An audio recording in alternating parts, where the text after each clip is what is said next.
உலகெங்கும் வாழும் என் தமிழின சகோதர சகோதரிகளே, தமிழா, ஜாதியையும் தொழிலையும் இணைத்து புதிய ஒரு கொள்கையை இணைத்தார்கள்.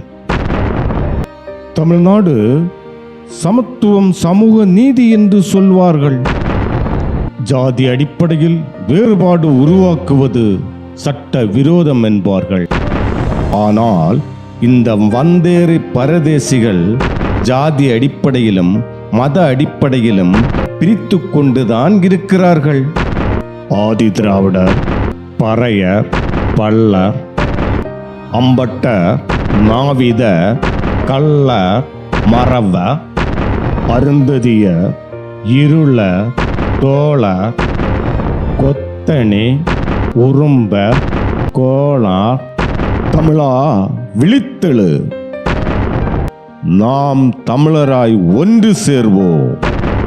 நீ தமிழன், நாம் தமிழர். 2026ஆம் ஆண்டு சட்டமன்ற தேர்தலில் வாக்களிப்போம் விவசாயி சின்னத்திற்கு. வெற்றி பெறுவோம் 234 தொகுதிகளிலும். அடிப்படை அரசியல் மாற்றத்தை ஏற்படுத்துவோம். அதிகாரத்தை தமிழரான நாமே பெறுவோம். வாழ்க தமிழ்நாடு!